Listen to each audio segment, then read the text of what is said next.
Après avoir retiré les ferrures, on peut procéder au décapage. Donc ici, on a appliqué une généreuse couche de décapant sur cette partie-là. Il faut en appliquer abondamment si vous voulez que ça soit efficace. Il ne faut pas trop l'étirer, il faut vraiment là, en mettre une bonne couche. Donc lorsque vous utilisez du décapant en gelée, à ce moment-là, vous pouvez venir enlever là, les principales couches. Vous allez voir que normalement, dès la première application, il y a au moins 4, 5 ou 6 couches de peinture qui vont s'enlever d'un seul coup. Mais vous n'obtiendrez pas nécessairement, là, vous vous rendrez peut-être à certains endroits, mais ce n'est pas sûr que vous allez vous rendre directement au bois. Probablement que ça va vous prendre encore 1 ou 2 applications. Donc, on vient juste enlever comme ça le surplus. N'oubliez pas de porter des gants de protection de qualité. Donc, n'hésitez pas à payer 5-6 $ par paire de gants. Sans ça, le décapant va passer à travers vos gants. Vous allez sentir que ça chauffe à un moment donné. Donc, choisissez des gants qui sont destinés là, au décapage. Donc, on a aussi des râtoirs avec des formes multiples qui vont permettre d'aller enlever la peinture dans les moulures. Donc, pour éviter de retourner avec le couteau ici puis de peut-être risquer d'abîmer le bois, bien, à ce moment-là, on peut y aller plus par râtelage avec ça. Lorsque c'est des moulures en rond, vous voyez qu'il y a des formes. Et donc, normalement, on a pas mal, on arrive à enlever la peinture dans tous les genres de surfaces avec ce type de râtoir-là. Donc là, c'est vraiment par la méthode qui serait, bien entendu, la plus sécuritaire, c'est de décaper au décapant, mais par contre, qui est plus longue, qui prend plus de temps.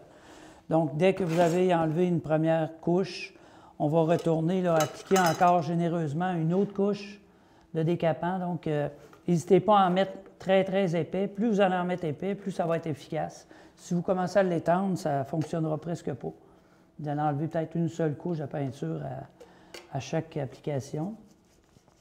Donc, ici aussi, mettez-en épais, surtout dans les moulures, puisque dans les moulures, c'est l'endroit où est-ce que la peinture s'accumule le plus à cause des formes, là.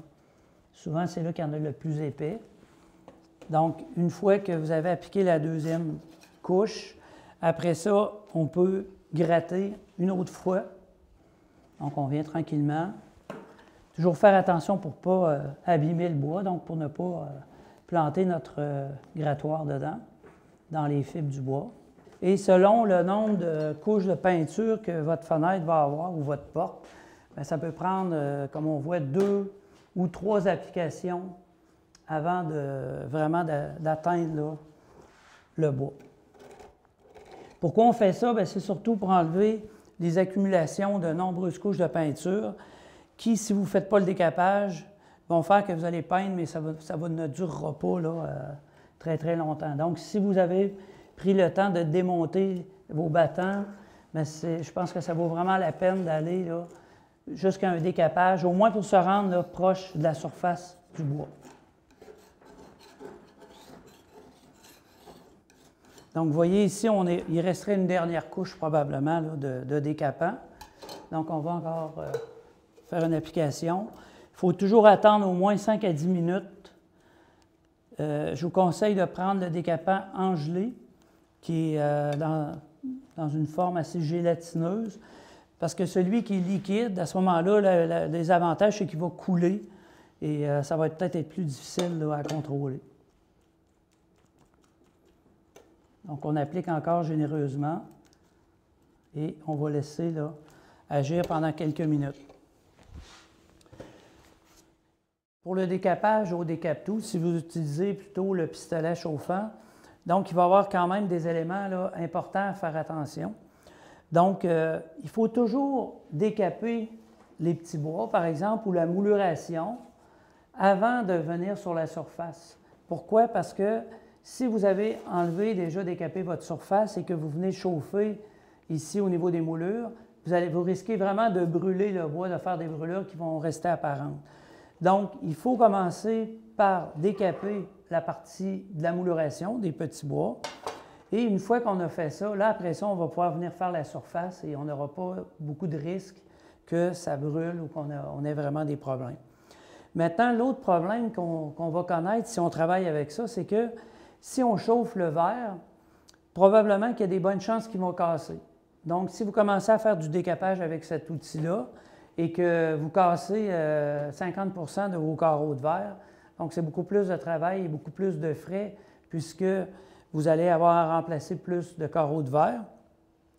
Alors, pour éviter que ça casse à cause de la chaleur du pistolet, donc il faut qu'on vienne installer comme ça une buse qui va diriger la chaleur vraiment sur la mouluration et non sur le verre. Et l'autre truc qui est vraiment là, idéal, c'est tout simplement de mettre soit un linge mouillé ou carrément de mettre de l'eau sur le verre. Donc, lorsque vous allez chauffer, même si à un moment donné, vous allez chauffer la vitre, bien, elle ne cassera jamais. Donc, ça, c'est vraiment le moyen le plus sûr là, pour ne pas s'embarquer dans un travail avec, où est-ce qu'on aurait beaucoup de carreaux là, à remplacer. Alors, on va commencer à chauffer. Et là, encore une fois, comme on utilise habituellement, lorsqu'on voit apparaître des boursoufles, habituellement, c'est là qu'on sait que la peinture est en train de se décoller. Donc, pour le décapage des moulures ou des petits bois, on peut utiliser notre spatule, si ça va bien. Si vous avez des moulures avec des formes plus arrondies, peut-être utiliser le râteloir aux formes multiples pour essayer d'enlever le plus de peinture possible, mais tout en n'abîmant pas le bois. Et aussi, on ne s'acharne pas à vouloir tout enlever d'une seule fois. On terminera tout à l'heure avec le décapant. Et comme ça, on est certain qu'on ne va pas rien briser, qu'on ne va pas égratigner le bois.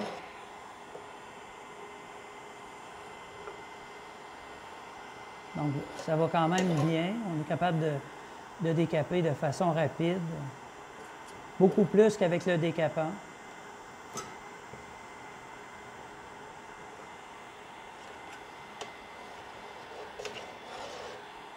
Donc, ça va pour ça. Donc, on va décaper complètement la partie interne des moulures. Et une fois que ça va être complété, là, on va terminer avec les surfaces. Donc, après avoir décapé la mouluration là, sur les montants, traverses et petits bois, on va regarder pour faire le décapage des surfaces. Donc, on va enlever cet embout-là là, qui était vraiment pour la partie mouluration. Et là, on va venir chauffer directement sur la surface. Et on va avoir besoin, comme ici, il y a un petit boudin, donc une petite moulure, on va être probablement obligé d'utiliser ça. Mais vous allez voir que ça va quand même rapidement. Donc, vous voyez, on enlève comme ça là, plusieurs couches, au moins peut-être une douzaine de couches de peinture qu'on enlève d'à peu près une seule opération. Donc, on fait toujours attention pour ne pas brûler. La peinture, la vieille peinture protège le bois des brûlures. Donc, il faut y aller tranquillement, lui laisser le temps de bien travailler, de bien chauffer. Là, ici, on peut enlever la peinture.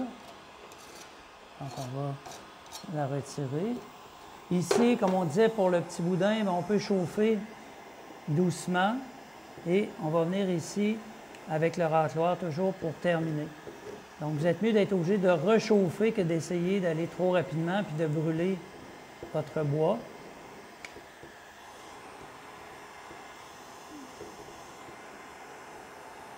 Et si vous voyez, même s'il en reste un petit peu, c'est pas grave puisqu'on va revenir au décapant à la toute fin pour terminer là, le décapage.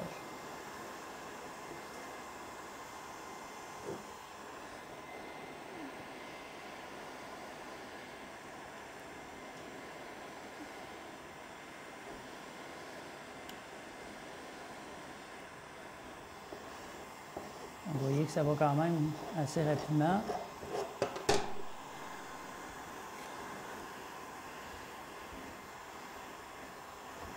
Et vous voyez qu'on arrive là, vraiment très près de la surface du bois. Et pour terminer, pour éviter d'avoir de surchauffer ou de brûler le bois, bien à la toute fin, on va venir terminer en appliquant une couche de décapant sur notre surface. Et ça va permettre vraiment de terminer le travail pour que ce soit propre. Donc, que ce soit pour le conserver au bois naturel ou pour le repeindre, vous êtes certain que ça va être vraiment une surface qui va être prête là, pour la finition. Donc, pour terminer le travail du décapant, donc on peut revenir là une dernière fois avec un râteloir. Donc, pour finir d'enlever le plus gros. Donc, de cette façon-là, on va être vraiment en mesure de bien finir le nettoyage.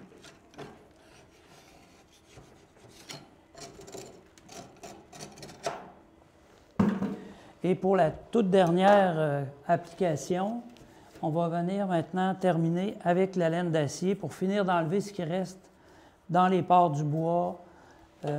Par exemple, dans les moulurations, quand on va avoir terminé, là, on va pouvoir venir mettre une dernière couche de décapant et de terminer le nettoyage, le décapage avec la laine d'acier. Donc, pour la laine d'acier, je vous conseille de prendre la laine d'acier de grosseur moyenne. Habituellement, lorsqu'on achète les tampons de laine d'acier comme ça dans des marchands de produits de peinture, finition, tout ça, il y a des numéros. Donc, on peut employer de la laine d'acier, par exemple, numéro 0. Ou lorsqu'on va arriver vers la fin, on peut employer une laine d'acier de grade 3.0, qui est beaucoup plus fine, qui va venir terminer complètement là, le décapage. Mais pour les premières applications, on prend une laine d'acier plus grosse, comme ça, numéro 0, par exemple. Et là, on va venir ici frotter doucement là, pour enlever ce qui pourrait rester là, de peinture sur la surface. Donc, on la replie. N'oubliez pas toujours de porter vos gants parce que ça brûle. Et on va être capable comme ça de terminer le décapage puis d'obtenir vraiment un résultat là, adéquat. Et là, dans ce cas-ci, par exemple, si on décidait de repeindre la fenêtre, là, comme c'est souvent le cas, bien, ce serait déjà quand même une surface qui serait bien. Maintenant, il reste à faire ce qu'on appelle le bain d'arrêt. Lorsque vous achetez votre décapant, prenez le temps de lire sur le contenu. Il y a certaines marques, par exemple, qu'on va parler de lavage à l'eau courante. Donc, on pourrait, après avoir fait le décapage, avoir terminé le décapage, employer simplement de l'eau, bien mouiller la surface pour neutraliser le décapant, ce qu'on appelle habituellement un bain d'arrêt. Pour certains décapants, comme celui qu'on a employé aujourd'hui, qui est très puissant, c'est sûr que les substances, les solvants qui sont dedans sont plus puissants. Il faut les stopper, les neutraliser avec l'application d'un diluant à lac. Le diluant à lac, ça s'achète dans les quincailleries. Donc, la plupart des marchands de peinture, tous les marchands de peinture ont ce produit-là.